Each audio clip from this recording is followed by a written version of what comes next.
Lepo pozdravljeni, otroci. Lepo pozdravljeni, otroci. Ker je sedaj čas za obdarovanje, bova z Dadjem tudi danes prebrala par zgodbic na vašo željo. Deklica po imenu Liza si je zaželela, da prebereva Pepelko. Si že kdaj slišal to zgodbico o Pepelki? Seveda, da sem. In zelo se veselim, da jo bom spet slišal, saj se kar ne morem naveličati. Veš, Dadi, tudi jaz ne. Zelo rada imam takšne pravljice. Pepelka. Nekoč je neko dekle živelo s kruto mačeho in 2 zlobnima polsestrama.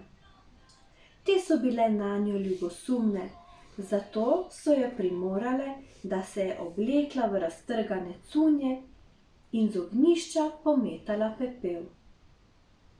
Od zdaj naprej te bomo klicale Pepelka, so rekle in se zlobno zasmejale. Nekega dne je v njihov dom prispelo povabilo na kraljevi ples. Skupaj bomo šle na ples, je rekla mačeha. No, vse razen tebe, Pepelka. Tvoje obleke so čisto preveč umazane, poleg tega pa nam mora nekdo pomagati pri lepotičenju. In tako je Pepelka pomagala hudobni mačehi in zlobnima polsestrama, da so se pripravile na ples. Mačeha in polsestri so kmalu odšle na ples. Kaj bi dala, da bi lahko šla tudi jaz, je zahlipala Pepelka. Takrat se je pred njo pojavila prelepa vila. Jaz sem dobra vila, je rekla in zamahnila s čarobno paličico.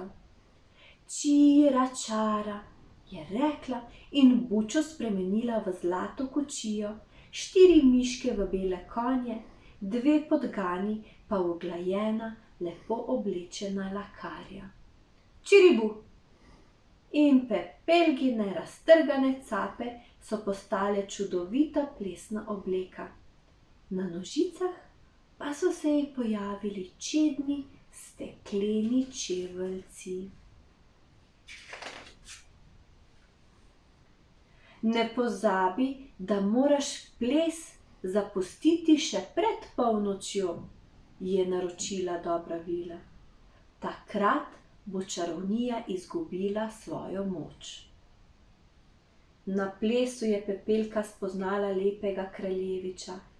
Ta se je nemudoma zaljubil vanjo in ves večer sta plesala na čudovito glasbo.